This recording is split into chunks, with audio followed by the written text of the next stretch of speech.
Okay, we're all recording now. So let me just check and see if we have Sheriff's Captain Britta Steinbrenner on the call. Have I let either the candidate in or a candidate spokesperson in? Okay.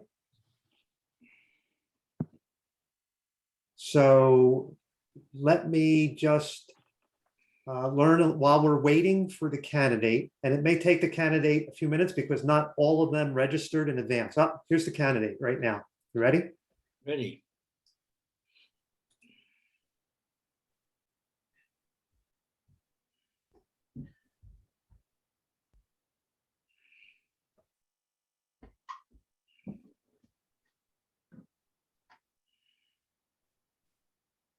Hey, good evening. If I may call you Britta, thank you very much Yes. for coming today. Britta, I want to introduce myself. My name is Chris Natikia. I'm the president of the Democratic Club of Claremont, and we've got a bunch of our members here on the call. The first thing I want to do is I want to thank you for taking time out of your busy schedule to complete the questionnaire. Uh-huh. And also for taking time out of your busy schedule to appear before us tonight. So I just want to let you know we really appreciate that. I also want to let you know that we are recording tonight's session as well. But I'll also share with you that this is not a political cutthroat group here. Basically, we're just going to post it on our club YouTube channel for members to look at who aren't able to be here tonight. Nice. Just want to assure you about that. Okay, so we'll have an opportunity for you to give an opening statement. We'll have 3 questions. We ask that you kindly keep your responses brief. I'll be keeping time, and then we'll have an opportunity for you to make a closing statement as well. So with that, the floor is yours. Thank you very much and good afternoon. My name is Britta Steinbrenner and I'm running for LA County Sheriff. I'm a captain and I've worked for the Sheriff's Department for 35 years, rising through the ranks the old-fashioned way through hard work and in a male-dominated profession. I have my master's degree in business administration. I've raised 4 children, 2 are in the military, 2 are in the medical field. And over my career, I have seen the good and the bad of this department. And currently we're an engineless and a rudderless ship. We lack leadership, vision, and we lost our moral compass. So my plan is to reform and modernize the department and bring back a high standard of policing to the department and to the people of LA County. I will combat the increases in crime head on by creating multiple task forces, reallocating my staff resources, and monitoring the crime trends. I will open the books for fiscal accountability. I'll justify the need to hire more individuals to make our communities safer. But I'm committed to reforming the Sheriff's Department, and that's inside and out through new leadership, surrounding myself with a command staff that is committed to change and rebuilding the sheriff's image. I want us to be known for community policing, not deputy gangs. I will rebuild our problematic patrol stations that have negative histories, that are going to be environmentally and community friendly. They're going to be completed with a community center, athletic fields, an amphitheater, after school programs. I'm also going to rebuild our jails to make them state of the art, but then I want to convert some of our existing county facilities into mental health and drug and alcohol rehabilitation centers. And this is to treat the homeless and also others with similar illnesses. I will rebuild the relationships with the Board of Supervisors, the Civilian Oversight Commission, and our elected leaders, because to partner with them will bring back the transparency and the credibility that we need in this department. So the solutions to fixing the Sheriff's Department have to come from within. Unlike the current sheriff, I am not going to blame others for my mistakes or any mistakes of the department, and I will not fail you if given the responsibility to build a better Sheriff's Department. Okay, thank you for that opening statement. I'm going to move on to the first question. It's posed by a member of our club who submitted it in writing, so I'll just toss it out to you. And then we're going to have other participants here ask you questions. So this question is, what is the purpose of the County Services Bureau that you commanded? I also noticed that you said it was characterized as the island of misfits, and you turned it around. So in less than 2 minutes, can you tell us what you did? 6 years ago, I was tapped on the shoulders to go work County Services Bureau, and it was the island of the misfits where they took problematic employees and submitted and had them there. But we're 450 employees. I manage a $130 million contract. And we provide general law enforcement and building security services for the 6 county hospitals, 85 libraries, and 320 county buildings. That's the largest command for a single captain. And over these last 6 years, it's been my own police department. I have a secretariat, a detective, I have a dispatch center, but everyone who comes to my bureau, they promote out. They either promote to deputy, sergeant, or lieutenant, or they go on to specialized units. And we're countywide. And on top of that, during the last 6 years, we have the civil unrest. We have events in Grand Park, 4th of July and New Year's Eve. And so I'm the incident commander for that. We have the coronavirus. I was responsible for putting the playbook together. Then we had the $1 Million Women's March, where we had 750,000 people come to the Civic Center.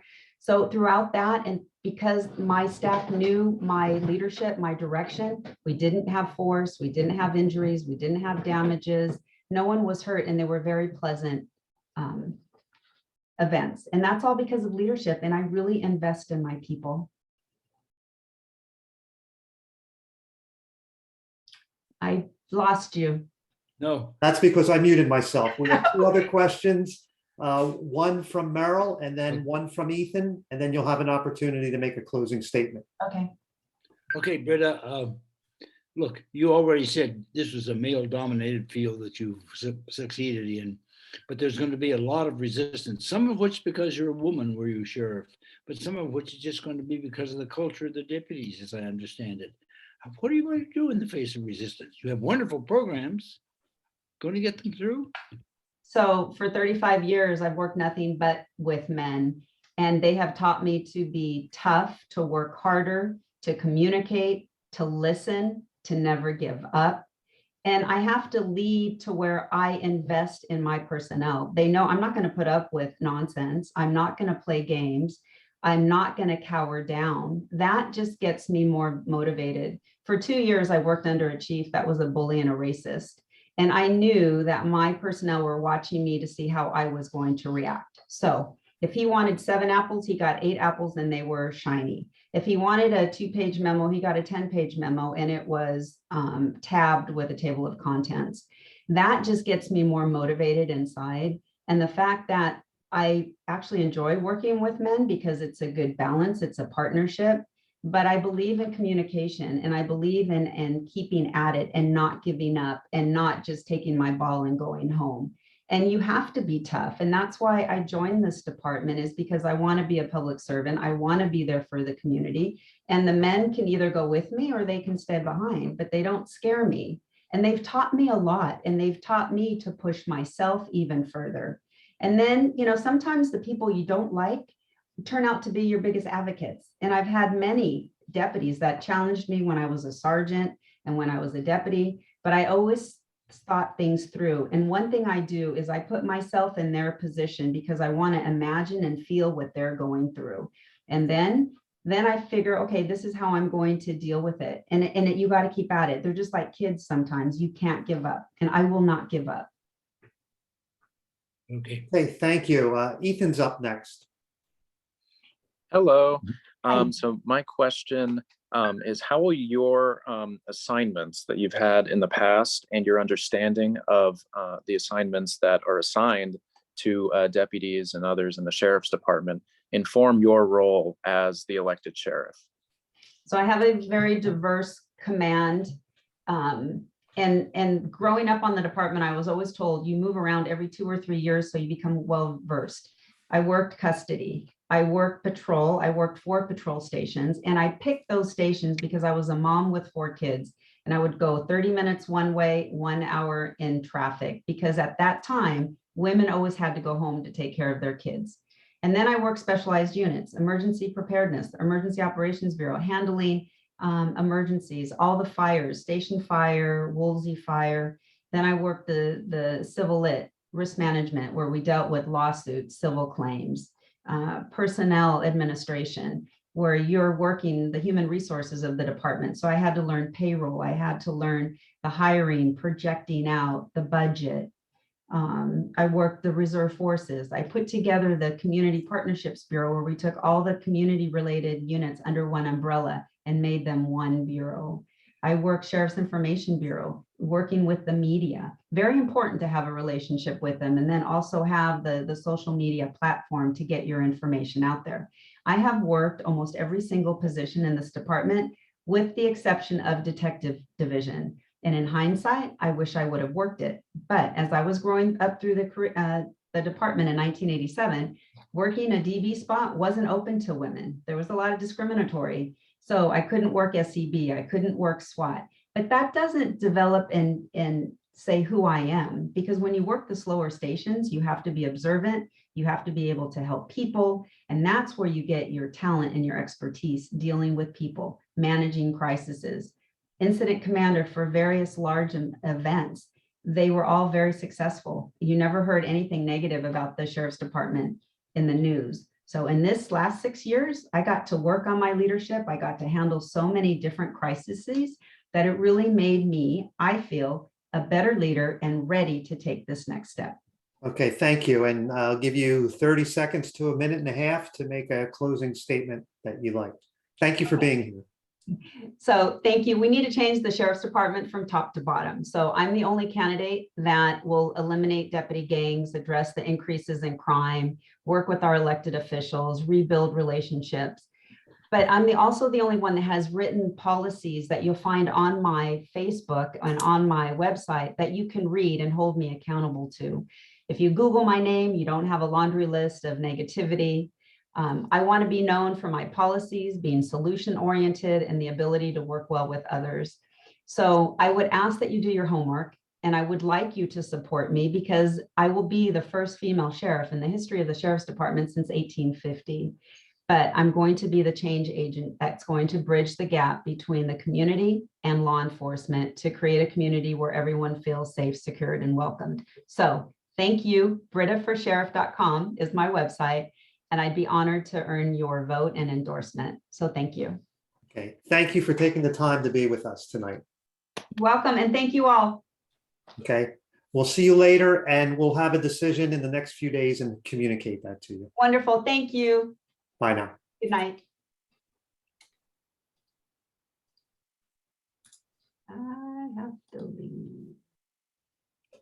Okay, so that's the first.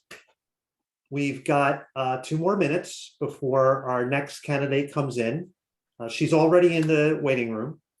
I want to just remind everybody that we are being recorded right now. So if anybody would like to volunteer to ask a question of our next candidate, let me know now, and then we can prepare this beforehand. Merle, I saw your hand up. Did you have something you wanted to say? You're still muted. I was just trying to stop noise from behind me.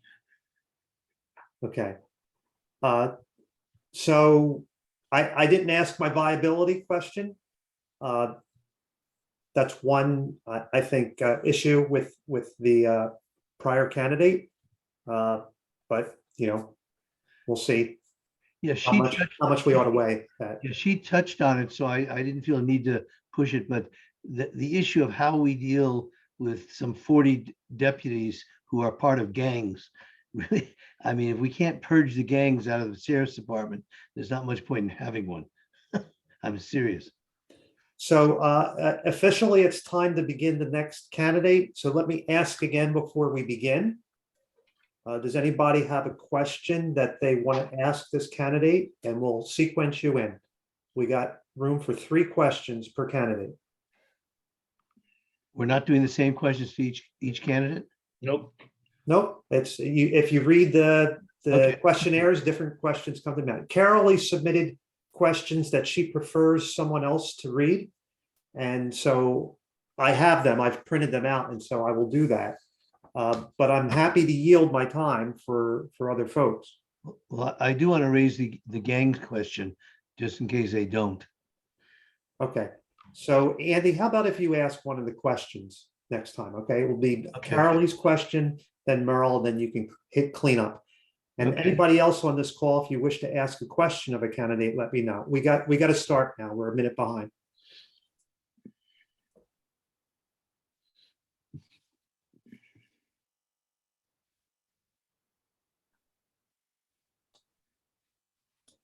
Hey, good evening. I'm going to take a liberty, say good evening, April. My name's Chris. You can call me Chris.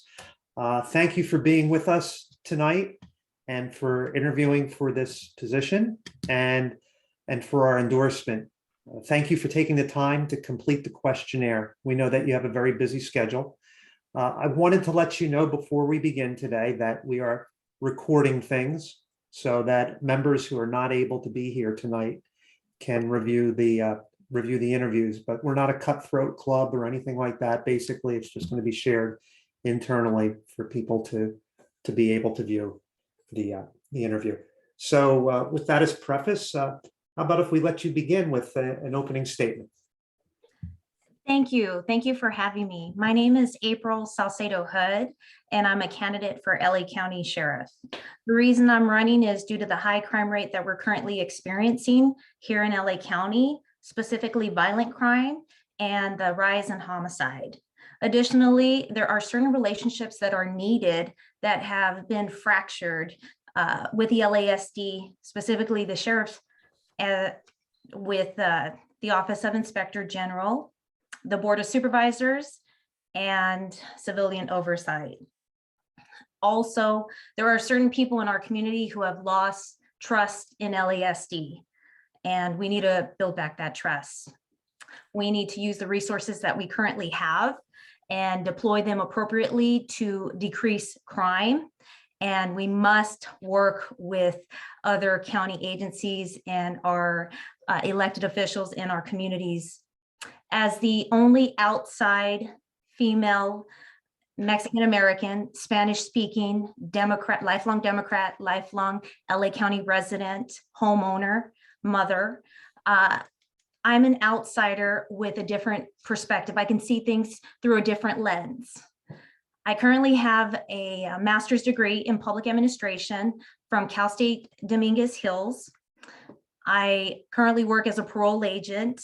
I'm an expert in rehabilitation. I work with convicted felons, those who have been recently released from state prison or were convicted and did their time in the county jail, assisting them to help rehabilitate, as well as ensuring that the public is safe from them, ensuring that they're doing the right thing.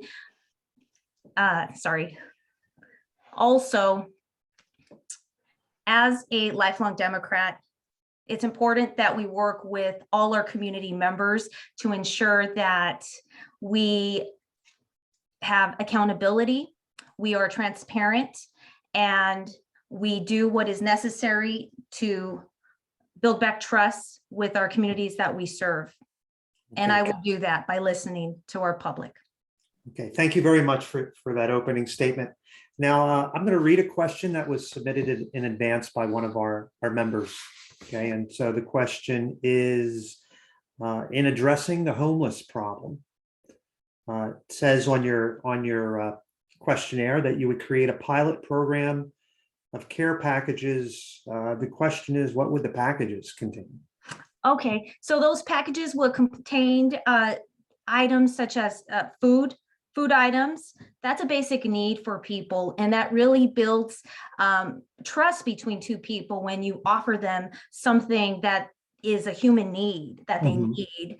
I know when I drink coffee with somebody, it just makes the mood, change, and it brings delight.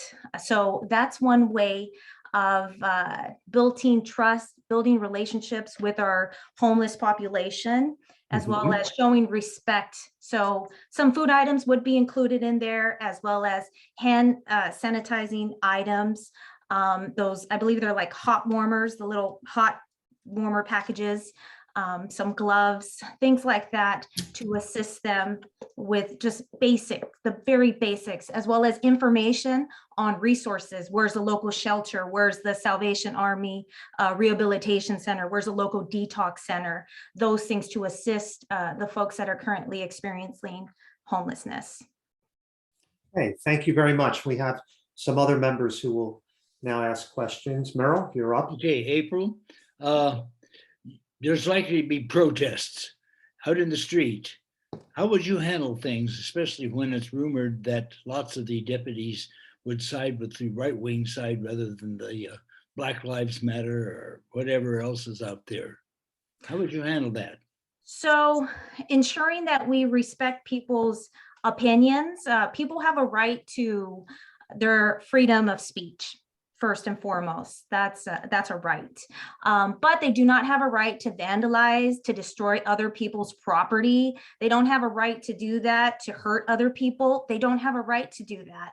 I would ensure that the deputies that are on the front line are all wearing their body-worn camera footage, their body-worn cameras, and that they have their name tag or nameplate so that they're identifiable. So if they do use any type of force, that we're able to identify who used the force, what type of force was used, and whether that force was necessary or unnecessary or excessive or what have you. But showing respect to those who are protesting for what they believe in. We all may have difference of opinions, but it's important that we show respect. Okay, thank you very much. And now we'll toss the next question over to Andy. Andy, go ahead. Hi there, April. Hi. Two-part question. One is, obviously, I'm sure you heard that the Inspector General's office has reported that there's likely some 40 members or more in the Sheriff's Department who are members of gangs. And I think this whole issue of the interrelationship between the gangs and the Sheriff's Department and who's protecting who is a serious issue, and not one that the deputies are liable to have addressed. So my question is, how would you go about addressing it? And the second part of my question is, how do you convince us that you're a viable candidate in terms of having what it takes to run for and win the office? Sure, thank you. And that's a good question. I just read the letter that the Office of Inspector General sent to the Sheriff's Department requesting any information regarding alleged deputy gangs, specific cases that he addressed in his letter regarding investigations that have already been conducted. So first, of course, it's embarrassing. Any police department who has negative attention towards them would want to come out and try to convince others that that's not so, but there's just so much information out there, lawsuits, reports, various things, even deputies. There's another candidate saying that, there's deputy gangs there and that person currently works there. So when there's this overwhelming information out there that is directed towards showing that this is occurring, it's important that the sheriff, and that would be me when elected, to hold strong and show the deputies, because first and foremost, I will be the sheriff for the people of LA County, not for any union, but for the people of LA County, to ensure that the people of LA County trust their law enforcement agency, are able to call upon their law enforcement agency, are able to have police, if you were a victim, have them come into your home and that they're not going to do anything that they shouldn't be doing. Or if you're stopped or pulled over in the middle of the night, you don't have to worry that you may receive different treatment than anyone else. So I would provide transparency. I would give all the information that I legally can give to the Inspector General, and I would work with the Inspector General. I have worked with police oversight. I was a police investigator conducting administrative investigations into employee misconduct, state employees, and I worked with police oversight. I embraced it. So I know what it is to work with police oversight, and I'm okay with that. And I think it shows the public that you have nothing to hide. But when you have a sheriff who tweets back, here this Inspector General is making these alleged allegations again, that's counterproductive. The Inspector General has a job to do. His job is to provide oversight. I will work with the Inspector General so that he can do his job and that I can do my job. Okay, thank you. We're a little short on time, but we do want to give you the opportunity to make a closing statement. And so we can give you like a minute or so, minute to two to do that. But then we have to move on to our next interview. So we really appreciate your being here with us tonight. Thank you, Chris. And just to reiterate, to finish that question up, because I know it was twofold. I'm a viable candidate. I'm the Mexican-American, Spanish-speaking candidate in LA County. I mean, almost half of the people in LA County are of Latin descent. A lot of people speak Spanish, so I'm very viable in that sense. I believe I'm also the youngest candidate, so I know that there's a lot of work to be done, and it's not going to happen overnight. It didn't take overnight for LASD to be what it is today and to need so many corrections. But if I were to receive your endorsement, I would be greatly appreciative of it and humbled. Thank you. Okay, thank you for being with us tonight. Thank you. We'll keep you apprised and let you know in a few days what our decision is. Thank you so much. Thank you, Chris. Thank you, Andy. Thank you, Meryl. Bye now. Thank you.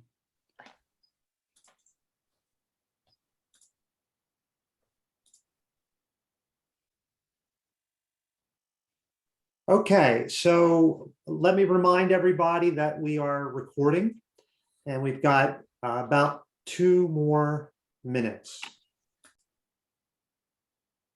Okay, so I'm going to let the next candidate in as soon as it turns over to 6:30. His name is Robert Luna.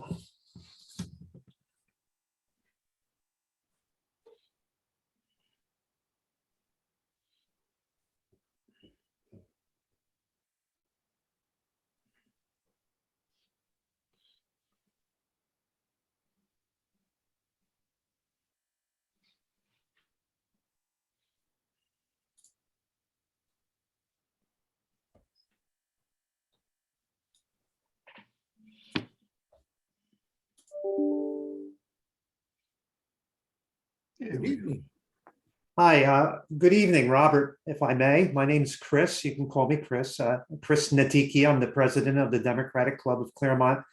And I just wanted to thank you for taking the time to fill out our candidate questionnaire and also taking out some time this evening to speak with us.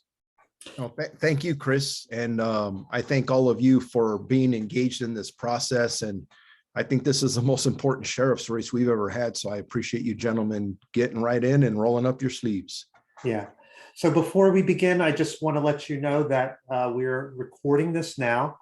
But I also just want to assure you this is not a political cutthroat group at all. We just want to have the video available to our members who are not able to be here tonight. It will be used internally alone. Okay, so I just want to assure you about that.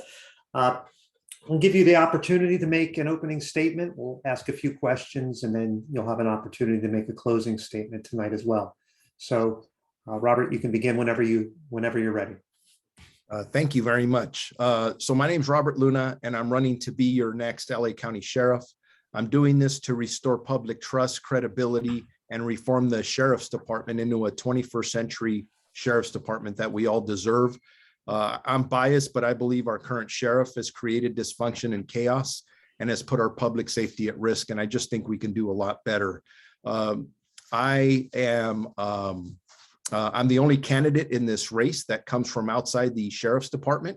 I'm the only candidate who I believe can deliver true reform that the Sheriff's Department needs to make it a forward-thinking organization. I'm also the only candidate who has been the chief of police in a large municipal police department with executive command experience. I was the chief of police in the city of Long Beach for the last 7 years. I led the second largest police department in our county, and I have been held accountable to our public and taken responsibilities for the actions of our department.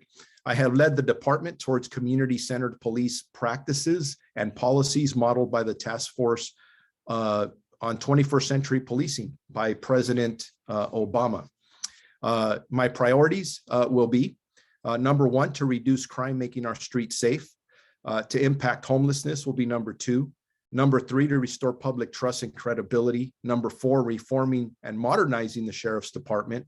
And number 5, improving deputy and employee mental wellness, which is very important to me, not only inside the department, but outside of the department as well. Just real quick, my story where I come from, I grew up in a Latino working class immigrant family in unincorporated East Los Angeles. I translated for my parents who only spoke Spanish as a youngster. I learned English in school. I witnessed a lot of social inequity growing up. This is what's inspired me to seek a career in law enforcement and take the positive road. I also, when I talk about relationship-based policing, this is where I get it from in the way that I grew up. I have a reputation for listening, problem solving, and being able to work in partnership with the community, and have earned the endorsements of many state, local, and federal officials. And with that, I'll turn it back over to you for looking forward to your questions this evening. Okay, thank you. The first question is submitted by one of our members who prefers that it be read. So I'll read her question. Question says that you respond on your questionnaire to the problem of addressing homelessness by expanding the Sheriff's Department host team. And her question is, what is the host team? What is its purpose? What does it do? And how did you improve things through it? I do believe in working hand in hand in collaboration and supportive of all homeless services. The host team is a homeless team that the sheriffs have. They have about 34 of them throughout the county of Los Angeles, where they work hand in hand with service providers. As a police chief in Long Beach, I had the same thing, but in my jurisdiction, they were called quality of life teams. And what it was a model that was based on service first, trying to do some long-term problem solving with partners in collaboration with a whole host of government and private partners to make sure that we were trying to get homeless people the services they needed, all the way up to including getting private funding to send people back to connect them with their families. Because a lot of people we find out are missing, and we connect them back with their families, and you really get somebody off the street. Okay, thank you very much. I'm going to turn over the next question to Merle. Merle, whenever Okay. you're ready. Robert, as the chief of police in Long Beach, I don't know how much resistance you encountered from those in the department who were opposed to your changes, but you're coming in as would be coming in as an outsider into the sheriff's department, and there's bound to be resistance given what we know. How did you handle it in Long Beach if there was any, and how will you handle it here in the LA County? Yes, sir. I did meet a resistance. Anytime you're trying to make change, if any of you are familiar with the police culture, they say there's two things cops hate, the way things are and change. So what you have to do is you have to come in and you have to look across the country and see what changes are being made, best practices, national best practices, and bring them into the department. What I did in Long Beach that worked very well for me is I work hand in hand with labor. Labor represents the people that work for us, the police officers and employees who work on the street. So I always brought them in and said, hey, this is the standard we're trying to set. This is where we're trying to go to. This is why we're doing it. That why was always so important. And you know what? Most of the time, they came on board. They had to do what they had to do. We worked with other partners as well to make the changes. Going into the sheriff's department, although it is a much bigger department, it's all about the integrity that you've displayed, the leadership skills that you have, and communication skills. And that becomes very important. And just to wrap up this answer, they say God gave you 2 ears and a mouth for one reason. If you listen twice as much as you talk, you get so much accomplished through people. Okay, thank you very much for that answer. And I'm going to turn the next question over to Andy. So Andy, go ahead. Yeah, hi there, Robert. I want two questions. One is obviously the LA Times has just put out the story about the sheriff's involvement, or the involvement of some 40 more deputies in the gang structure in LA. And that hardly comes as a great shock to us, to those of us who've been here for a while, in terms of tattoos, attitudes, language. What are you going to do about the gang process inside the department? And then the second one is for you. Why are you viable? Why do you think you stand a good chance of actually being successful and being able to be elected? Let me start with the second question you asked first. Why am I viable? How do I compare when I go up to the other candidates? And I was going to make this part of my closing, is one, I'm the only outside candidate outside the sheriff's department. The department, in my opinion, and it's because of the leadership, you need change, you need to reform, you need to think differently. I'm the only candidate that comes from outside. That means I do not have those allegiances where, because I'm in the middle of the forest, I can't see the trees. I come with so much experience, and that's my second portion of it. Not only because I was the police chief in a large city in the county, the second largest in the county, but I also have served on the executive board. I was elected and reelected by the Major City Chiefs Association to be the Western Region representative. That means I'm connected to the 70 largest cities, police chiefs, and academics across this country. And I bring that with me with the experience. Question number one on gangs. Number one, absolutely unacceptable that we're talking about gangs and police in the same sentence. You set a standard of conduct. You take people back to the oath that we took. That's just the start. So you go back to our code of ethics. Right after that, you set very strict policy. You do training with it, and you hold people accountable. You belong to a gang, you're gone if you're not getting prosecuted. If you're a supervisor and you're turning your head or you're not doing something about it, you get demoted or you're gone at that time. There's two other factors in play for me. One is that you need federal and state intervention. That means the FBI. My wife just retired from the FBI, have very good connections there. State DOJ, federal DOJ, no nonsense approach. You're involved in this. Not only are you going to get fired, you're probably going to go to prison. The other part of it is mental health care. If you're familiar with gangs, people join gangs because there are other issues going on. And it has been proven that if you focus on the mental health care of employees, specifically police officers and deputies, that you're able to lower misconduct.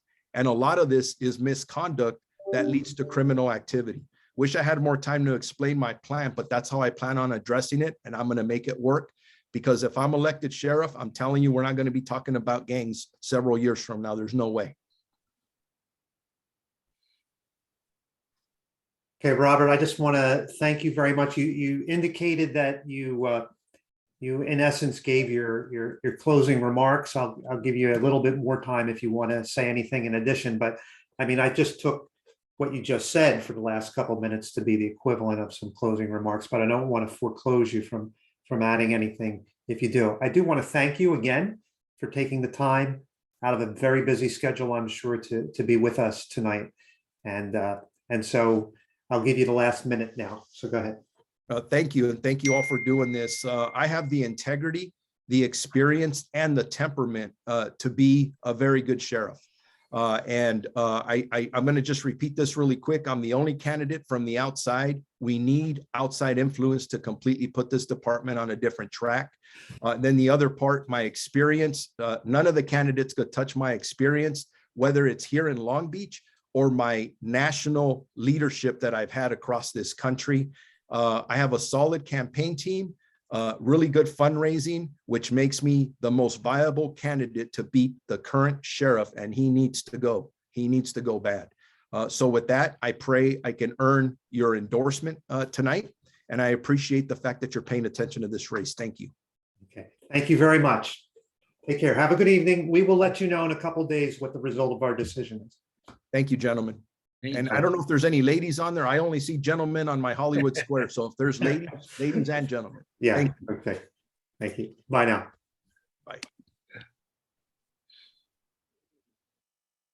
Hello, Mike.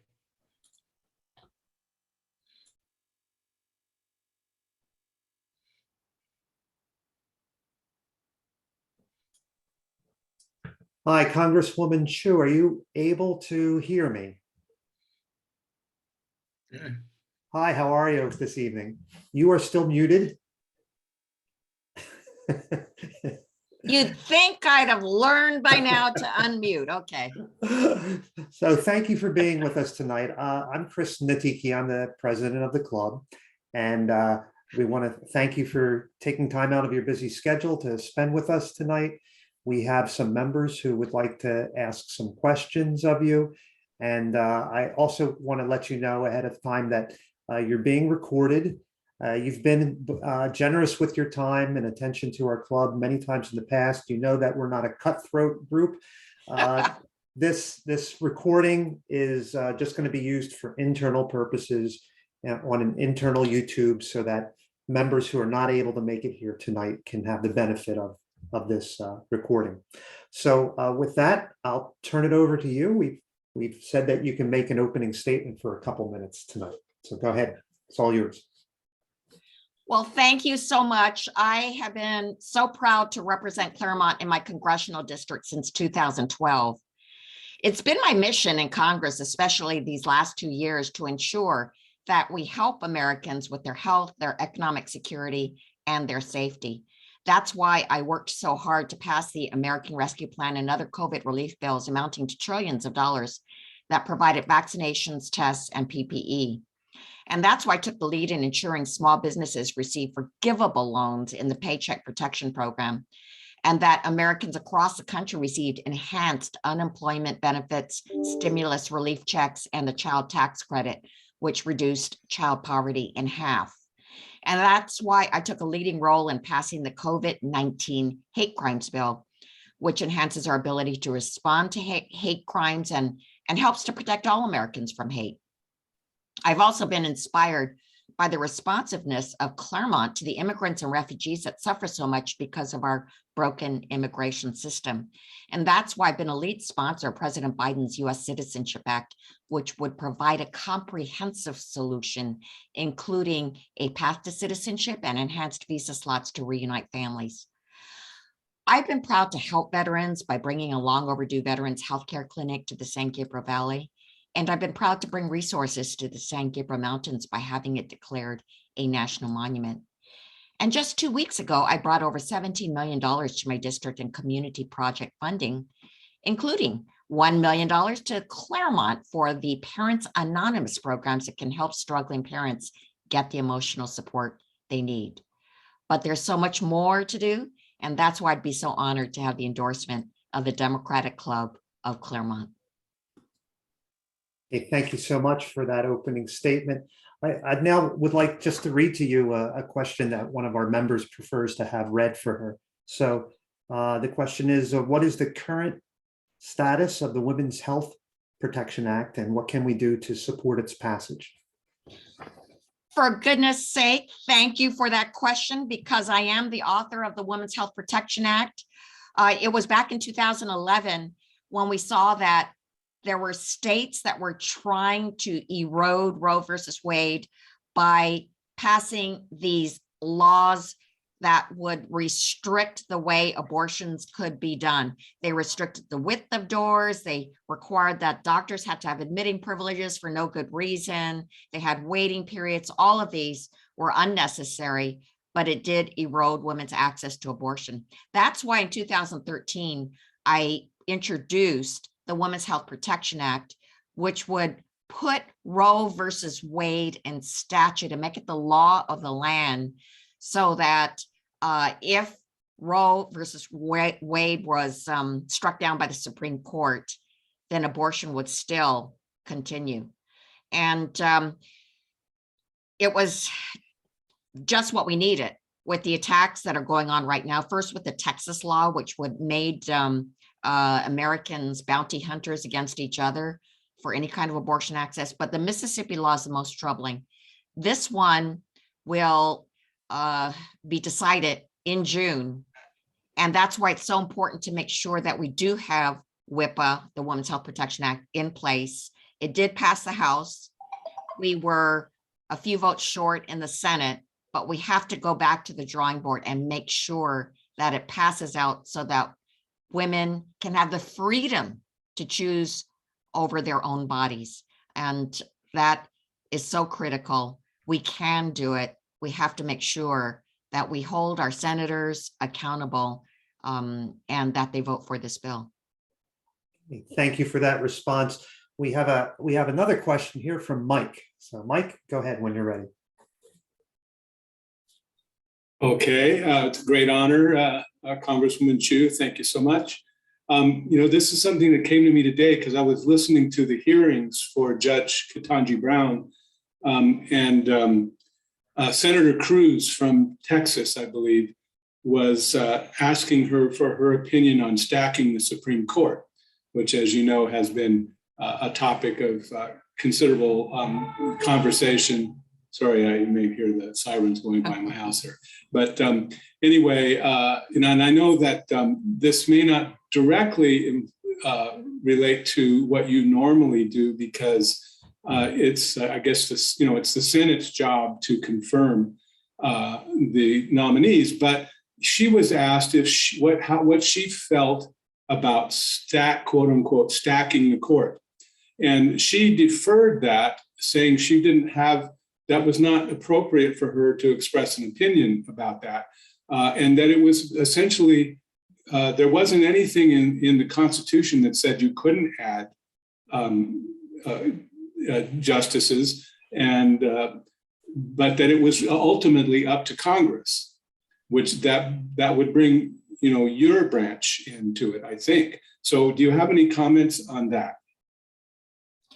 Well, I am the co-sponsor of the bill to expand the Supreme Court to 9 justices. And by the way, the term stacking, I think, is clearly a misnomer. Mm-hmm. The Supreme Court has been expanded before. There is nothing to say that it cannot be expanded. But what we have right now is a situation where the Supreme Court is in fact stacked itself. And that is because McConnell wouldn't let Merrick Garland have a hearing. And then because they fast-tracked Brett Kavanaugh and Amy Coney Barrett, now we have a Supreme Court that is pretty much 6-3 on many issues, including abortion, including voting rights. And in fact, what is really disgusting is that on abortion, Brett Kavanaugh said that he was for precedent. And then when the discussion on the Supreme Court came up, he was trying to dismiss precedent as a critical issue. So they're going back on what they said, yet the fact that he said that he respects precedent is what got Susan Collins' vote. So there are some that have come under false pretenses and faulty reasoning. For instance, Amy Coney Barrett saying that since adoption is legal, abortion is no longer needed. Why not just have all babies, have women being baby-bearing vessels and just continuously have them and then just give them up? Well, I just think that we need to do what we can to have a fair Supreme Court. And that is why I would definitely support the expansion of the Supreme Court to have a fair decision for the future. Okay, thank you for that response. We have enough time for one more question, and then you can have a brief closing statement. Ethan would like to ask the next question. Great. Thank you for being here, Congresswoman. My question has to do with redistricting. You are running for the 28th district, which is different from the current 27th district. Most notably, it includes La Cañada Flint Ridge, parts of East Upland, or the remainder of Upland, I believe, and parts of Northwest Rancho Cucamonga. The reason I bring that up is those areas have much closer partisan margins than the cities that you currently represent. And so how will these additions to what may end up being your district affect your campaign and affect the way you're governing? Well, we have an independent redistricting commission. And at first I was skeptical of how this would impact our redistricting. But now after going through 2 redistricting processes, I think that this is what all states should do. I think all states should have some kind of independent redistricting commission that would draw the lines, not based on backroom deals, not based on partisanship, but based on voting rights laws and communities of interest. And in fact, that's what they did both times. They took our area. At first, they were going to split it in half, which really upset a lot of people, because I believe that we are a community of interest, that we are, here's how I think of it. I think of it as the West San Gabriel Valley, which has a lot in common with one another, ethnically as well as culturally. And also the foothill, it's also the foothill cities of the San Gabriel Mountains.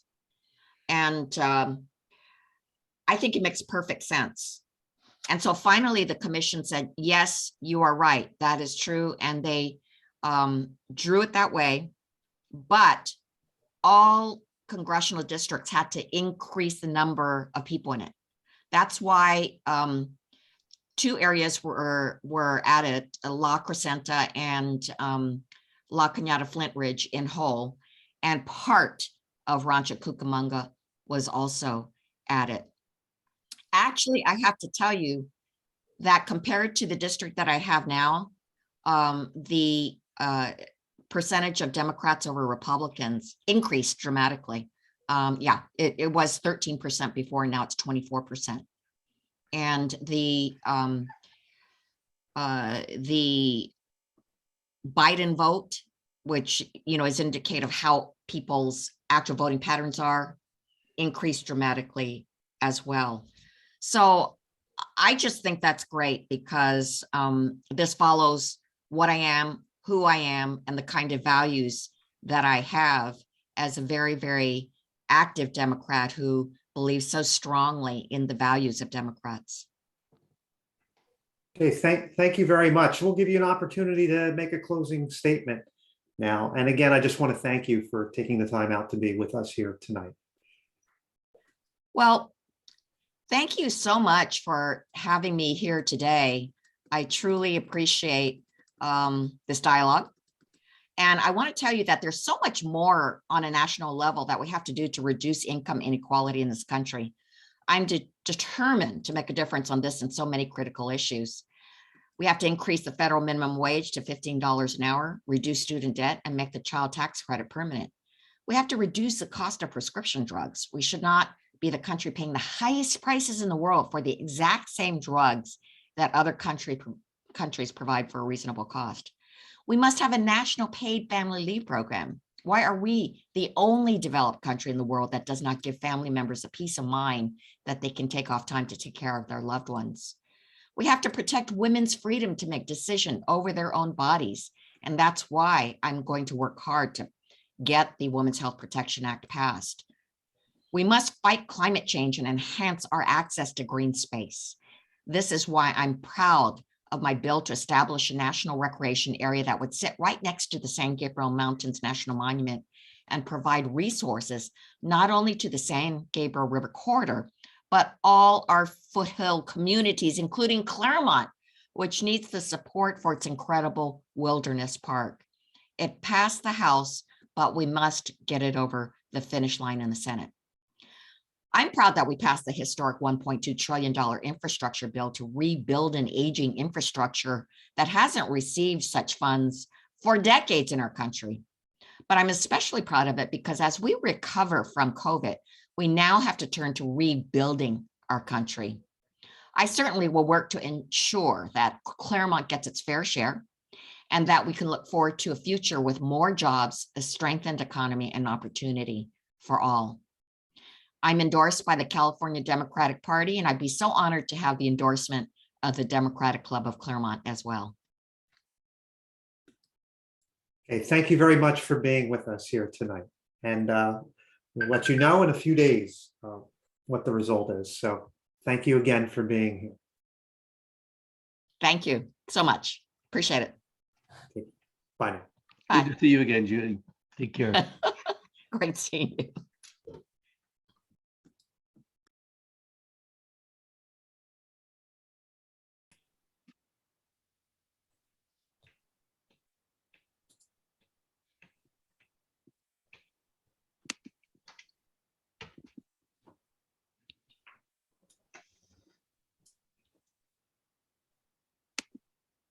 Hey, how are you? Hi, good evening. Cecil, we're operating on a first name basis here, so you have permission to call me Chris as well. My name's Chris Natiki. I'm the president of the Democratic Club of Claremont. And what I did want to do is just thank you for taking the time to fill out and submit our questionnaire and taking time out of your busy schedule to be with us this evening to have a chat. I also wanted to let you know that we are recording this, but I want to assure you this is not a political cutthroat group here. We are mainly recording this for internal purposes. We want to let our members have the opportunity to see you if they choose, okay, and then they can see the interview. So it's not going to go any further than that.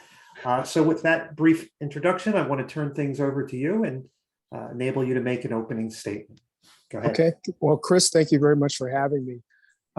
Well, I appreciate the opportunity to address the club, and I'm a 45-year plus public servant. I started actually in the mid 70s, right out of high school. So I've been doing public service delivery my entire adult life. I have a degree from Humboldt State University in sociology. I was a county lifeguard before I was a deputy. When I graduated from Humboldt State, I joined the Sheriff's Department in 1981 and spent 33 years in that organization. Did a variety of things in that organization when I was there, everything from undercover narcotics in the 80s to leading a platoon during the Rodney King riots to working with police reform folks in internal affairs at two different ranks as a lieutenant and a sergeant, and also worked internal criminals investigation and promoted all the way to the rank of assistant sheriff. And when AB 109 came to fruition, I was the Sheriff's Department lead that worked with Sacramento on how we look at prison realignment back in 2011. I retired in 2014 after 38 years in the service of the county and was asked, based upon my integrity and leadership and relationships, to be an assistant city manager in Carson. And I did that for almost 3 years. And then I was city manager of Compton for almost 3 years. And then I was asked to lead the nation's largest aviation police department, which is LAX in Van Nuys, which I currently work now. I'm a local kid who grew up. I'm adopted from a Korean orphanage, and my parents were African-American. Literally flew me over from a photo album picture, and I was raised in Compton in South Central Los Angeles. And I'm just extremely happy that I could even have the opportunity. Only in America can this story happen. Okay. Thank you very much for sharing that with us. I did notice that in looking over your questionnaire and your prospectus too, which you sent us. So we've got a number of folks who want to ask you questions about policy and values and principles. But before we get there, they've delegated to me the task to ask you to give us evidence that you are a viable candidate. In other words, not just your endorsements, which I read about in your questionnaire, Betty Yee, Sheila Kuhl, the Legislative Black Caucus, Senator Bradford, it's all that. But also if you could touch on fundraising and other numerical metrics that will convince us of your viability. Sure. So I've raised the most money of the other candidates other than the sheriff himself. Incumbents, money seems to be a magnet for incumbents, but I can tell you that I've raised more money than all the other candidates in the race, well over $200,000, and I continue to raise money. And I continue to get endorsements, endorsements from not only the Democratic Party clubs like yourselves, I just got San Pedro Dems, but also from labor. SEIU 721 represents over 90,000 employees. Teamsters Local 42, another 100,000 employees.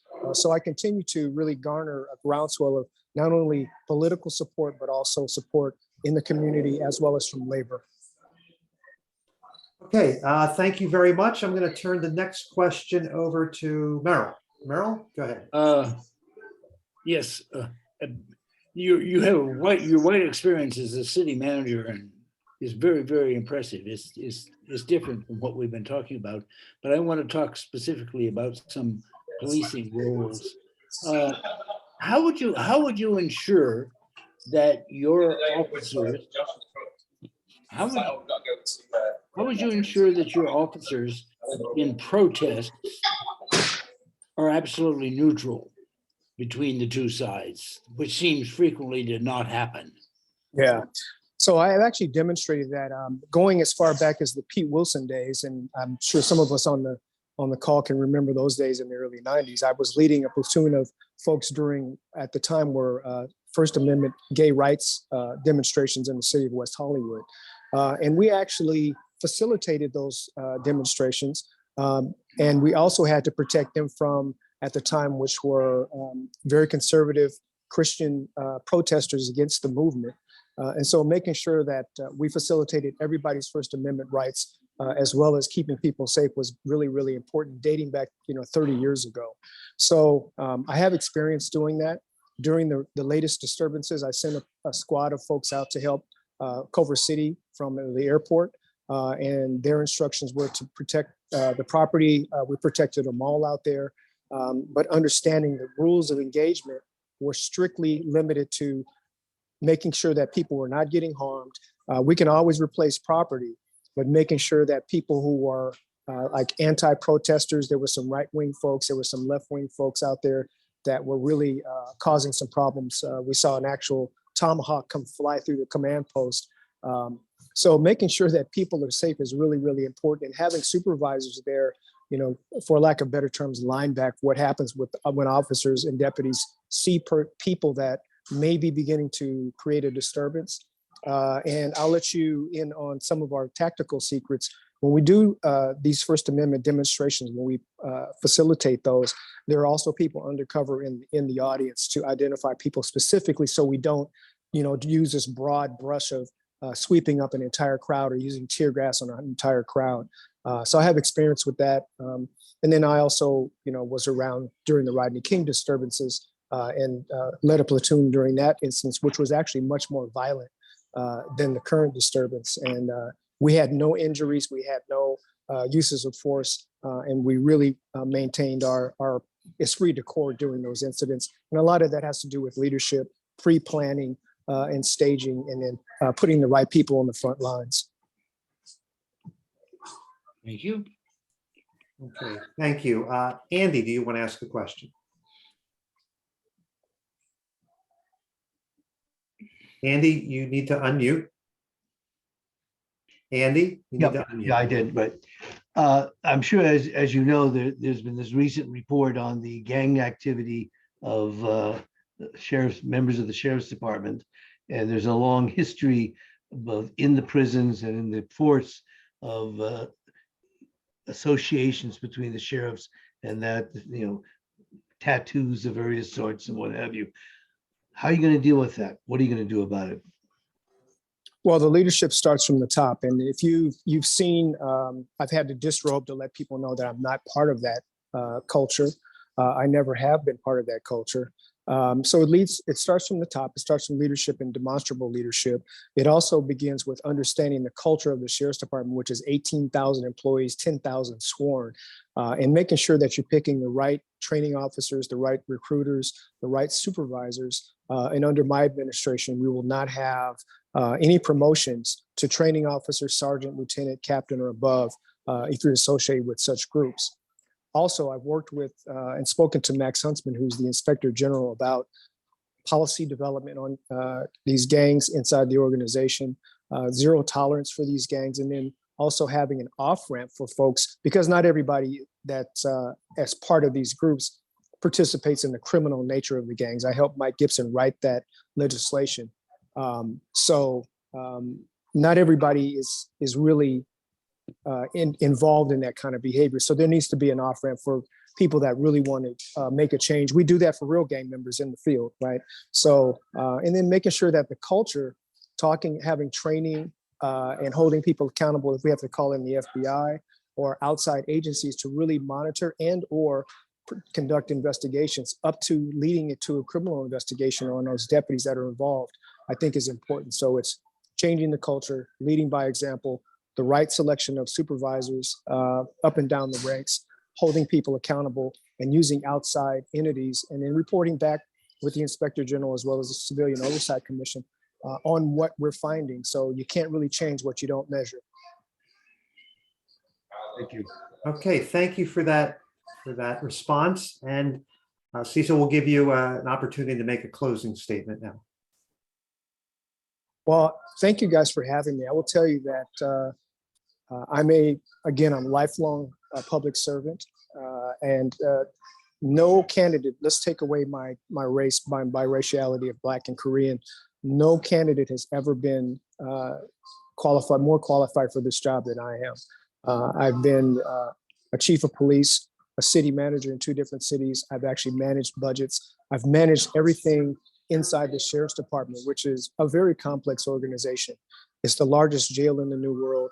It's the 4th largest hospital in Los Angeles County, the largest mental health facility, as well as contracting for 43 cities within the county of Los Angeles. I have experience in all of those venues. Any new candidate or anyone coming from the outside is going to have a really, really steep learning curve. I have the experience and walked in the shoes of those of you who've been in the military or in law enforcement. I have the credibility because I have been boots on the ground as a deputy, a sergeant, lieutenant, in patrol, working narcotics, working internal affairs. So no one has more qualifications than I have. But if we really want to change the culture of the organization, you have to select the right leaders. We have people who are lieutenants who are trying to be sheriff. And quite frankly, we've done that experiment before. We have people from the outside who want to be the sheriff. We've done that experiment before. I say, let experience and integrity and leadership, demonstrable leadership over the last 40 years, be your guiding principle. And with that, I hope to earn your endorsement as Sheriff of Los Angeles County.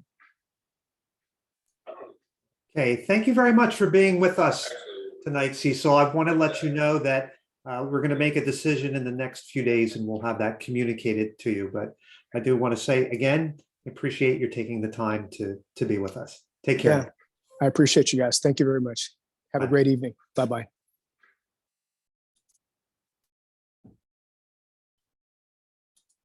Okay, hold on. I'm going to pause the recording.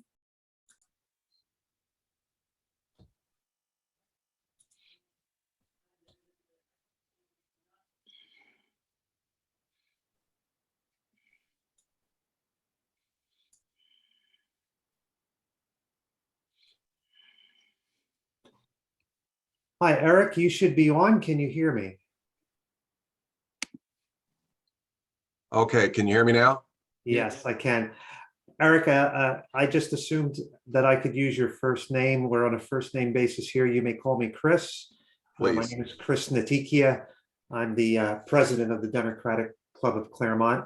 And the first thing I just want to do is thank you for taking the time to fill out the questionnaire and also to be with us here tonight. I also should let you know that we are recording this. And just to assure you that we're not a cutthroat political group, we're really just wanting to record this interview for the benefit of our members who may not be able to attend tonight. And we're going to use it solely internally for the purpose of reviewing it. So I just want to assure you there. So let's begin. I'd like to offer you the opportunity to make an opening statement.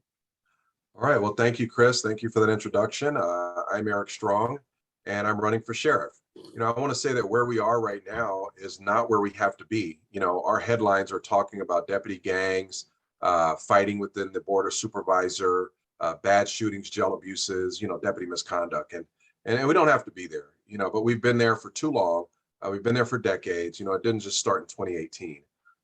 I'm running because I want to bring decorum back to this department. I'm running because I truly care about the community. I care about people.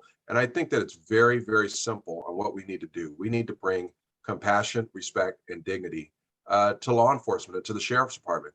And if we start there with all of our interactions, not only just our interactions with the public, but those that we have our jails, excuse me, will create a lot of organic change. I've been in this profession close to 30 years. I've worked 3 different agencies. I've worked some of the most violent areas in the country, as well as some of the most affluent. And the one thing that I learned is it's not where you work, it's not who you deal with, it's how you treat them. It's how you speak to people. That makes all the difference in the world. I've worked many years with youth services. I've worked internal affairs. I did investigations into depth. I know they exist. I've been commander of our South LA station, advocacy bureau, and our accountability bureau. And I've got an extensive experience in patrol, courts, and custody. And really what it all boils down to is I believe the best candidate. I'm the only one here that didn't have to change party registration to be here after Democratic endorsement. One here that said no to building in Central. I know we're not going to find solutions, homelessness, and mental health inside of our jails. My discipline is clean. I'm the only one that's offered to open it up and show you my personnel file. And I'm endorsed by Stonewall, by the Progressive Democratic Club, and by Culver City. And just this weekend, I picked up the ILWU Local 13 because they know I bring passion and a sense of community to this position. And that's what I'll show you tonight. Excellent. Thank you for that opening statement. What I'd like to do is we're going to ask you questions about policy and values and performance and stuff like that. But I've been delegated the task of asking you the viability question. So the question is, can you give us some evidence that to persuade us that you're a viable candidate, and preferably some kind of numerical metric if you can. The endorsements are great. I saw that on your questionnaire. That's impressive. But we're asking you to go beyond that now. You know, Chris, I'll tell you, my whole thing with this issue is if you really ask me, if people are asking you who the viable candidate is, honestly, they're not telling you who the right candidate is. They're telling you the one that has the biggest name recognition. They're telling you about the one that's raised the most money. And sometimes those things go hand in hand, but that doesn't necessarily mean that they're the candidate with the best character. That doesn't mean that they're the candidate with the best values and the best ethics and are really going to do what's right. Oftentimes you get these candidates that have been running for political office and positioning themselves for a long time, and that makes them valuable. I personally think, we should be the right candidate. And I say, LA County, I've been born and my family's here. We should be finding the right candidate and using influence our voices to make the right candidate the viable one. With that said, as I do have some endorsement. I did pick up one of the union endorsements, the Longshoremen and Warehouse Union endorsement. With absolutely, I have raised roughly about $95,000. Fundraising has been very difficult for this race. It's not the cool, sexy race like the mayor's race of LA, So fundraising has been difficult, I think, for all of the candidates. But I do have some very good fundraisers coming up here at the end of the month, and 3 of them in April, which I think are going to propel us and push us right into June. I think I'm the most viable because, again, I honestly came into this with no name recognition, and I'm picking up the same endorsements that some of the bigger names out there are. I'm not the establishment's candidate, but I've honestly been there, and I'm right there running neck and neck with them. And I think, I've wanted binoculars from the beginning. I didn't want firework, boom, everything's up, big pretty lights and sparkles. It just filters out like that wave that we can watch coming in the ocean from miles away. And then when it crests and breaks, the water just spreads out. So as far as numbers, I have a lot of community support. I believe I have a lot of voter support. I've picked up some good endorsements, and my fundraising, again, has been just based on the support of friends and family and supporters with no fundraiser. So I think we're in a pretty good position. Okay, thank you very much for that answer. I'm going to turn it over to Merrill and Carol. I see you're on the call. If you have any questions that you would like to ask this candidate or another candidate, you let me know. Okay, Merrill? Okay. You are deeply embedded in the sheriff's department right now. You want to make big changes in it. Or is there going to be a lot of resistance to accomplishing what you want to from the sheriff's department itself? I think with anything, there'll always be resistance whenever there's law enforcement. We are just reason opposed to however, consider myself an outsider from the inside.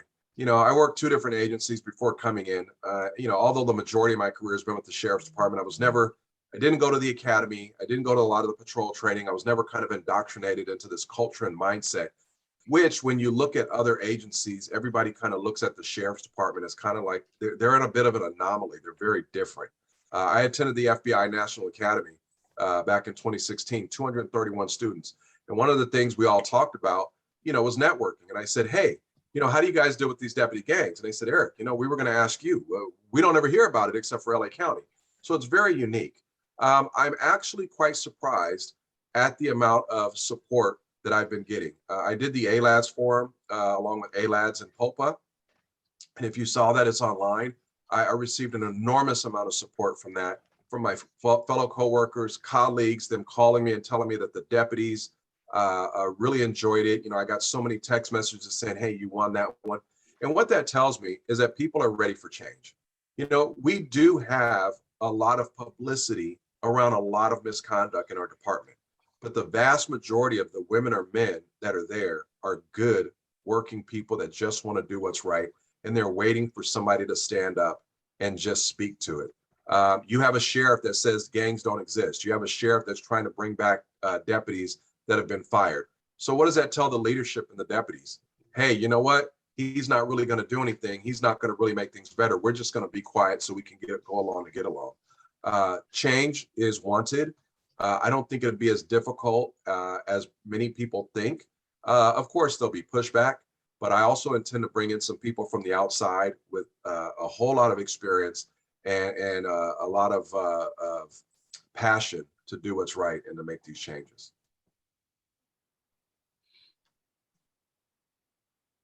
Okay, thank you very much for that answer. Do we have another question? Mike, go ahead.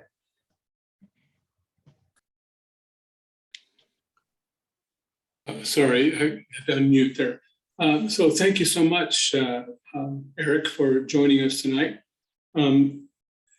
George Gascon was elected DA and on a very progressive and platform, and so based on social justice, and he's ticked a lot of people off in law enforcement, and also victims' rights groups. And as you know, they're trying for a second time to recall him for basically doing the things that he said he would do. So my question to you is that, what do you think about his performance so far? And if he survives the recall, would you be able to work with him? So, I've had a chance to sit down and meet and speak with George. I really like him. I think you're absolutely right.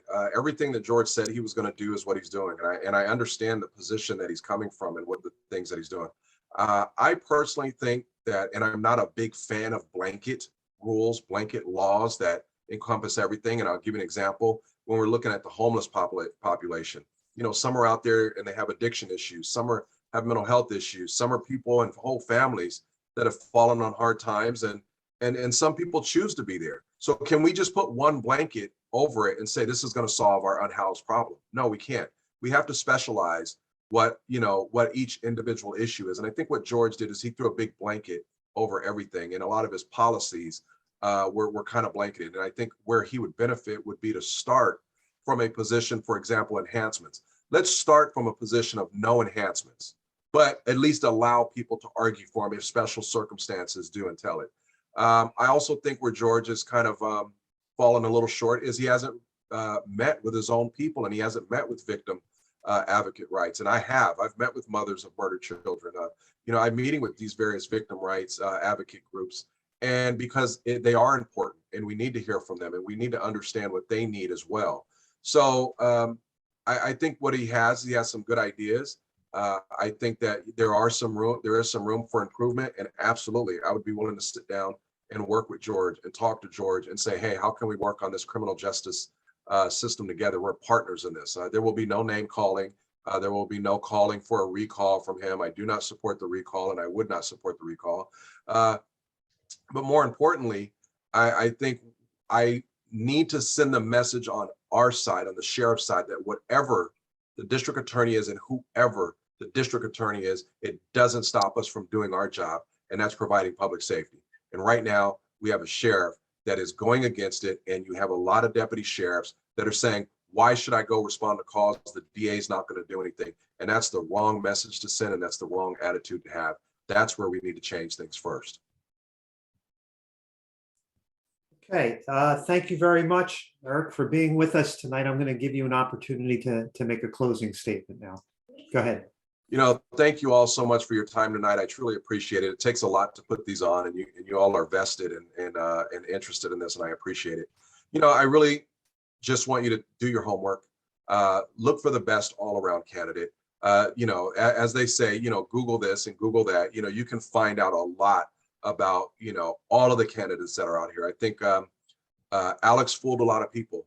He got the support of the Democratic Party, and he fooled us, and he turned his back on us. Those that knew him, like myself, for over 18 years, are not surprised by what we're seeing. Past performance is a very good indicator of where we're going to be in the future. And I just ask that you really do your homework. I offer, and I will email it to you if you want it. I will offer up my personnel file report, which is called our PRMS. I've offered that before. As I said, I'm the only candidate that did not change, his party registration. I've been a Democrat. My family's a Democrat. My adult children are now Democrat. And, do your homework on that, because I don't think it's fair for people to come in and change their party registration because they know where the strength of the voters are. What are they really going to do when they get in office? What principles do they really stand behind? You can look at our background and our history. I have the experience. I have the know-how. I have the training. I have the education, and I have the credibility within this department to do the job. And I can get to work day one. The sheriff's department is a monster. And, we saw when Jim McDonald came in, being an outsider, even though he had LAPD in his background, it took him 2 years to figure out what was going on. Just because, your regular municipal agencies do not deal with the jails, and they don't deal with the courts, and they don't deal with the geography that we have. And we've got the largest jail system and the largest court system in the country. I can get to work day one. I appreciate your time tonight, and I humbly ask for your support and endorsement. And I look forward to talking to you all again. If you have any questions, I can be reached at strongforsheriff@gmail.com. That's my direct email, and I'll answer you directly. Thanks so much for being with us tonight, Eric. We'll let you know in a couple of days what our decision is. Whatever our decision is, I really appreciate you taking the time to be with us. So take care. Have a good evening. Absolutely. I appreciate it. Y'all have a great night. Bye-bye. Bye. Members. And so I'm really happy that Claremont and the eastern cities are still part of the district.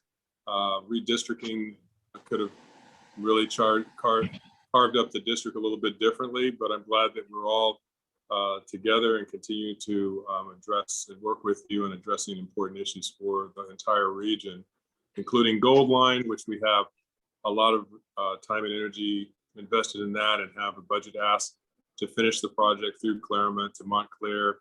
We're addressing a variety of important, continue to address reform issues in the justice system.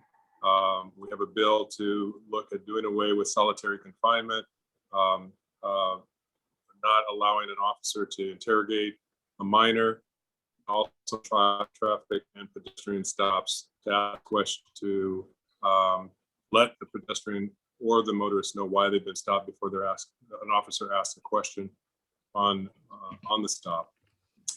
Dual enrollment continues to be a very important initiative for us in terms of a new bill this year to deal with, actually carrying it forward from last year, to allow for court-appointed students, court schools, and mostly foster youth, to participate in concurrent enrollment or dual enrollment, taking college courses while in high school. We've got a bill, Assembly Bill 257, to address the issue of fast food restaurant workers and making sure that their rights are protected and they have a say in terms of addressing issues of wage theft, safety on the workplace, things of that nature. So we've got a lot of really good and important bills that we're moving out on this year. Again, I've enjoyed the last nearly 10 years and looking forward to working collaboratively with all of you and addressing some important issues to take us to 2024. So thank you, and I appreciate your consideration for my endorsement from your wonderful club. Well, thank you for that answer, Assemblymember Holden. I do want to apologize to you for my cumbersomely forgetting to tell you that we're recording. And I hope that's okay with you. I started recording in the middle of your 2-minute remarks there. So I just want to put you on notice about that. You know, we're not a cutthroat club. We're basically just going to use this internally on YouTube for members who are not able to make it tonight. No worries, no worries. So I'm going to toss the ball over to Joe. Joe has a question for you. Okay.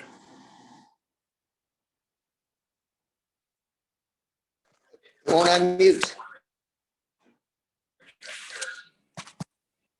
All right, there it is. Good evening. Welcome with us. Whoops. Hey, Joe. It wants to keep muting.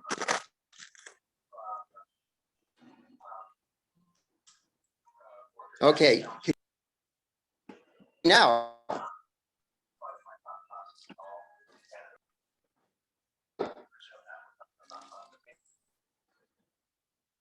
It looks like Joe's experiencing some technical difficulties. So let's just switch over to Andy. Andy has a question, and then we can come back to Joe. Go ahead, Andy. Hello, Andy. You're on mute. There we go. I'll throw Joe's out on the table just in case he can't get back on.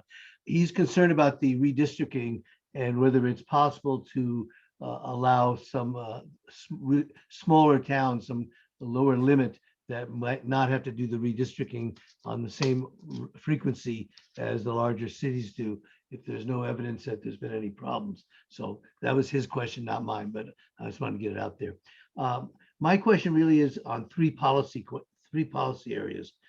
One is this state has been fighting over the issue of single payer healthcare and trying to get the single payer done so that we can basically, a lot of people in the country are looking to us as maybe the model that can then move us in the direction that the rest of the civilized world is on. Addressing the issues that our healthcare system, we're paying more than as much per person as any other industrial country on the world, and we're getting terrible healthcare system for many of our people. We have the highest suicide rate, the highest, the only industrial country where life expectancy is dropping. We pay 2 or 3 times more for the same drugs as everybody else. Are you finally going to get behind a single payer system and changing the structure of the healthcare system in California? So that's one. The second one is, I think, as you know, we now have a public banking system, and I just want you to know that we are working on that in the Fork City, Pomona, San Dimas, Laverne, and Claremont, and we hope to be building one of those regional public banking institutions, and we're hoping we'll have your support. And then finally, a question I've asked you before: we are one of the only states in the United States who do not tax our oil industry, and it's about time we did. They should be paying their fair share, and to my knowledge, you've never supported putting an extraction tax on oil. And I know it's inflation and all the rest of it right now, but the oil industry is getting a free ride, and there's no excuse for it, especially right now. But anyhow, those are my questions. Sure. Well, no, I appreciate that. First of all, the single payer proposal that was which was represented in Assembly Bill 1400 was in appropriations. It was a 2-year bill. I was just made chair of appropriations in January for the Assembly, and that, among other bills, were bills that were waiting for me to weigh in on. As you know, I hope you know, that we moved that bill out of appropriations. We tried to address the issue of the cost associated with it to try to find out how we could maybe make some additional modifications. We just didn't have enough time with the bill. So we we did the best we could, and we moved it forward with some off ramps and some other things that hopefully would have given those with some concern around the cost less pause. But the bill was moved out of my committee, so we had the votes to. I worked to get the votes to make sure that we got it out of committee, and it went to the floor, or was eligible to go to the floor. As all of you know, it takes 41 votes to move any bill off of the assembly floor, 21 in the Senate. And as the author was doing what we all do on our bills, counting votes, apparently the at least a mid-30s threshold, because you take a bill with mid-30s, then you can maybe work the difference. But I don't think it cracked 30. I don't know. I don't know the particulars of where the author was, and why he ultimately pulled it was because he didn't have enough votes to really have a good shot. And I think it would have. I agree with him and others that were co-authors to the bill, that I think it would have been horrific if the bill had gone to the floor and not got out of the 20s. And I think that's, I'm just sharing with you the way it is. Does it mean that it's done forever for good? No. It just means that, like a lot of big bills, I was sitting in front of a committee today with a bill to allow people who had a blemish on their record, had maybe been incarcerated, and yet turned their life around, wanted to have an opportunity to be able to provide, to have a job working in a certain industry, and they're not allowed to in-home care. And so we were trying to change that. I've been trying to change that this is the third time I've run this bill, and we've made some changes. I think, to make it smoother, where people would be comfortable with it, but it takes a lot of work. It took 2 times moving a bill forward on dual enrollment. So with single payer being the large bill that it is, and also needing to have support from the governor to be able to work through some of the dynamics of issues that members have. And I was there to be supportive of Ash Kalra, and because if I wasn't, then I would have never moved it out of my committee. So we just have to keep plugging along. I think that with starting a new session, a new 2-year session next year, I think if he can get key members in both houses together, and maybe even put together a task force and start really looking at how to, or working group, to try to help put together elements and address concerns, and really start to fashion it, because it's a big bill and it really does require a lot of time and energy. You had a second question. It's okay. Let me not, because I need to leave time with the other question. So. Okay, well, let me just say that, I think on the tax, I mean, California does tax really heavily on oil extraction. There's a severance tax, there's an ad valorem tax, personal income tax, a sales tax. And as you pointed out, at this particular time, so there's a lot of taxes that make it one of the most tax. I mean, I'm not saying that to, like I feel sorry for them. I'm just saying that they are heavily taxed, and we get billions of dollars just out of Chevron alone each year. But that aside, we're obviously right now trying to figure out how to address the fact that we're rapidly approaching $7 a gallon at the tank. But you've touched on the inflation issues, and I think those are real. But I do think we have to continue to transition away from fossil fuel and how we use it in all aspects of life, but also moving to forms of transportation that are electrified. And I hope someday that they have an electric car that I can actually fit in, but we're really pushing for that too. So anyway, that's. Thank you. You're welcome. Thank you very much. I'm going to give Joe one last shot. If he's solved his technical problems, he could pose his question. Otherwise, we're going to give. I hope so. Yeah. Can you hear me? I can hear you. That's the question number one. Great. Again, welcome to Claremont, if only virtually. Did want to ask a question about the kind of court-ordered redistricting that's going on and the threat of litigation that many cities are trying to avoid, many small cities are trying to avoid.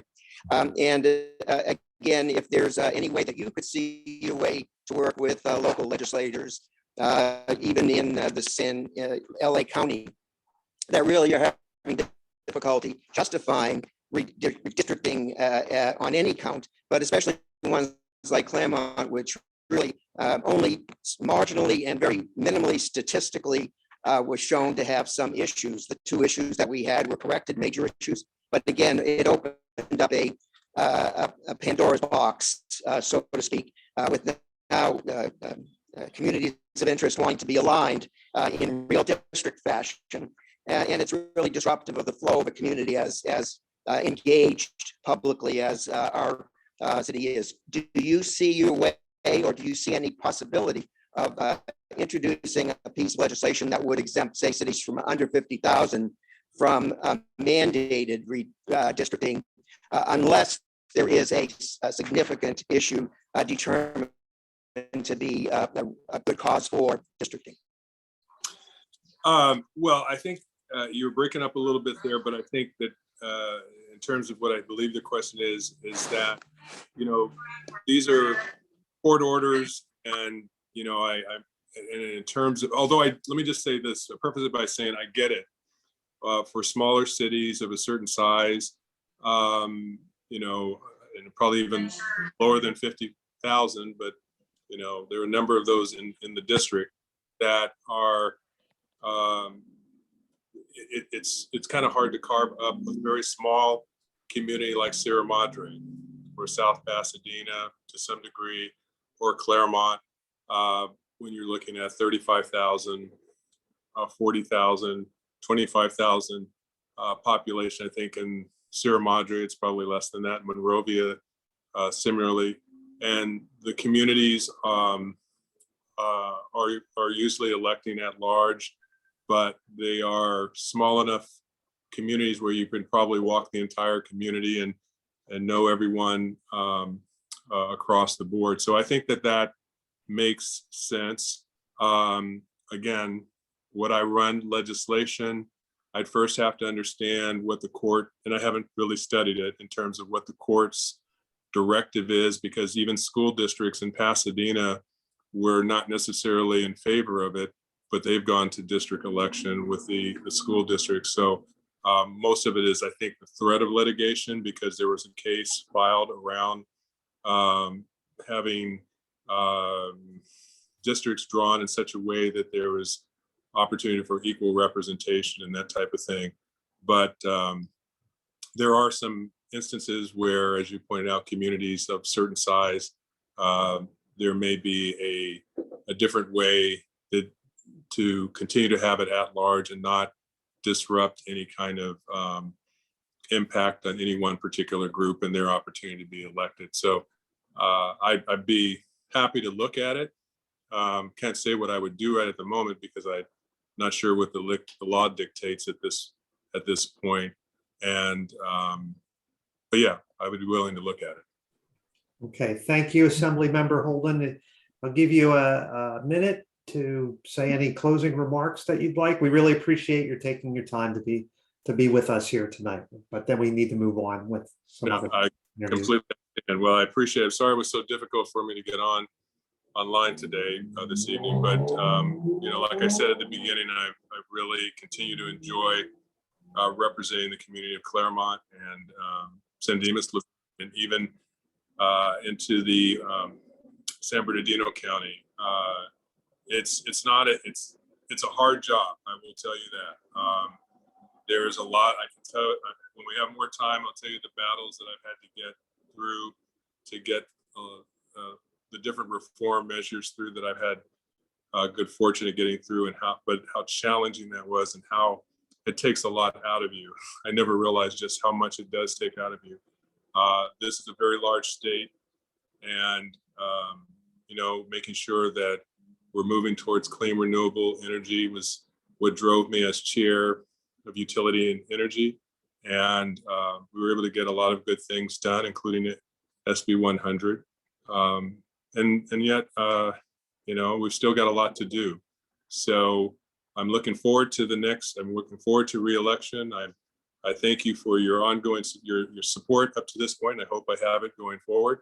And I look forward to coming out and continuing to collaborate with you and pick up on the questions and issues that have been raised tonight, and see what we can do about moving the ball down the court on many of those. So thank you for being there for me and supporting me on some key bills that I didn't get through the first time around. And you let your voice be known that you were concerned that those bills did not move. And I do appreciate that. And we came back, and with that kind of support and that help, we were able to be successful. Duty to intervene being one of them. So thank you for all that you do in helping and to support me. And thank you for your work in supporting us here in Claremont too. Really appreciate your being with us tonight. Have a good evening. You too. Bye. Bye.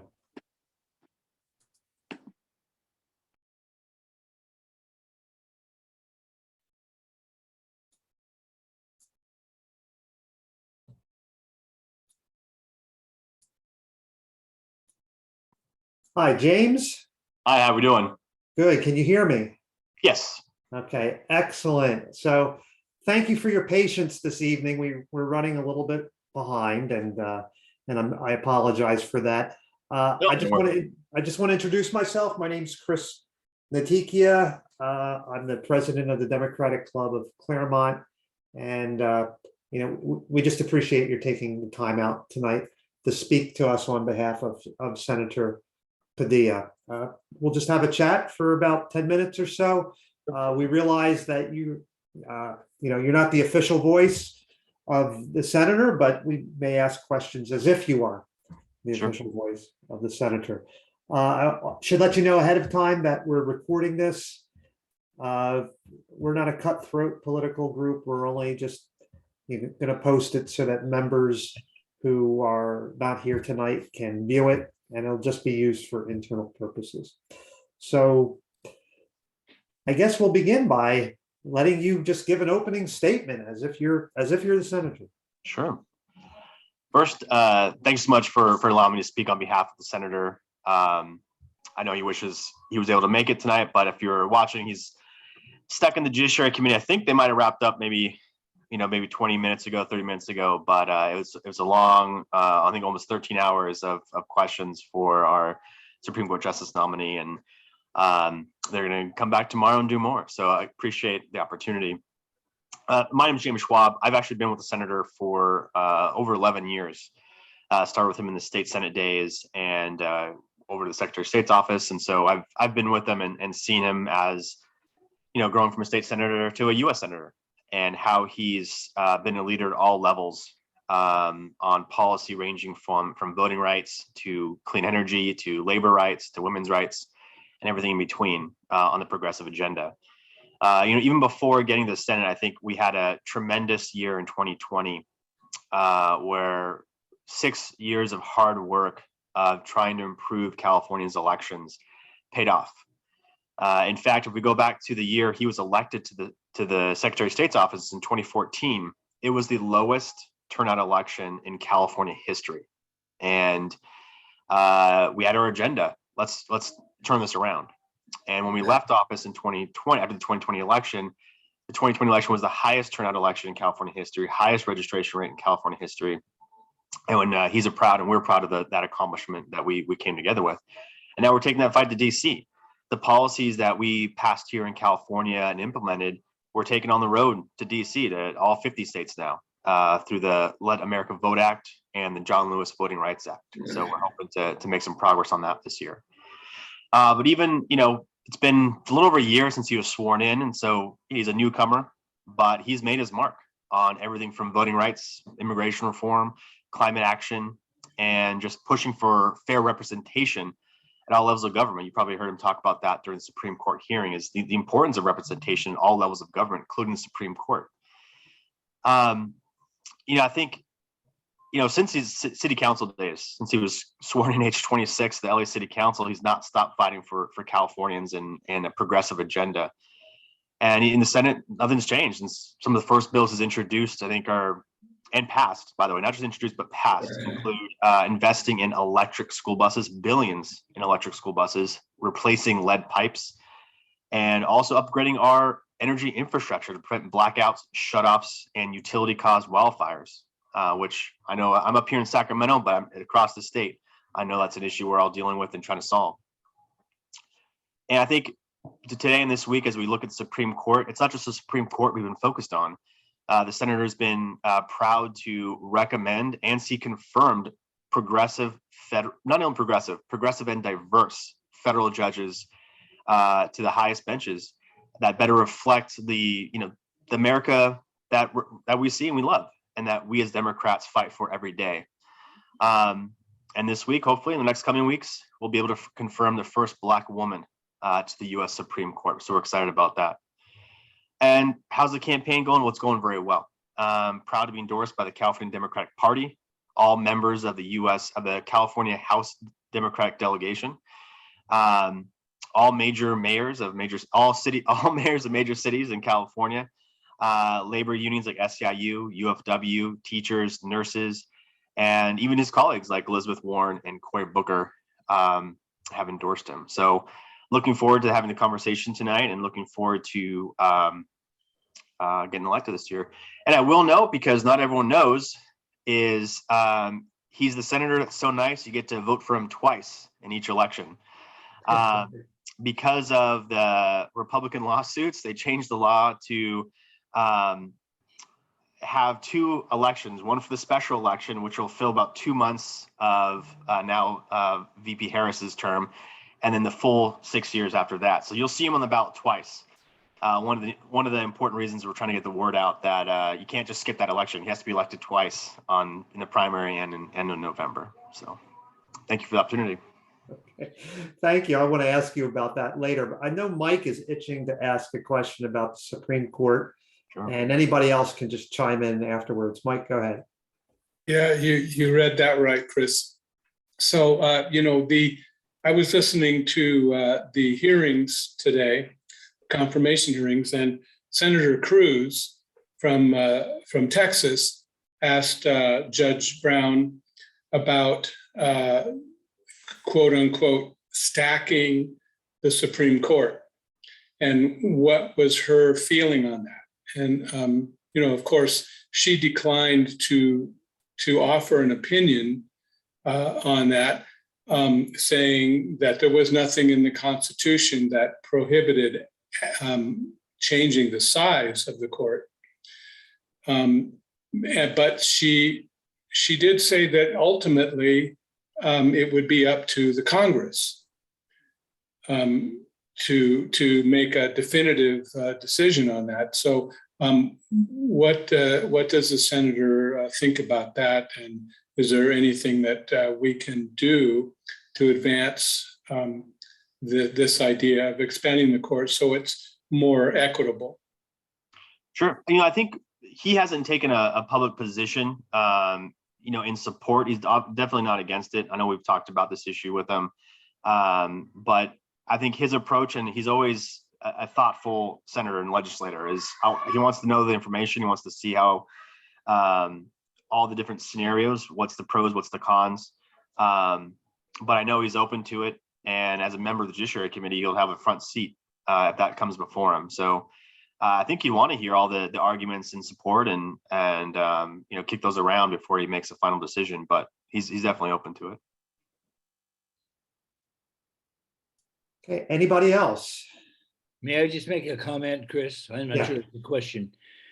I'm an inveterate writer to my senators and my Congress people and things. And it's a question about getting answers back. And Senator Padilla has got improved over the time he's been there, but there are still many times when the only answer I get is really a 3-sentence form letter. Yeah. I don't know how large a staff he has to do this, but it would be nice if he had a larger staff to write better answers. Yeah, I wish we had a larger staff too, but we're constrained by the budgets of what we get from the Senate. And we do our best to try to reply to the issues, but it's a challenge. And hold on a second, my son is running around behind me. 1 second, I'm sorry.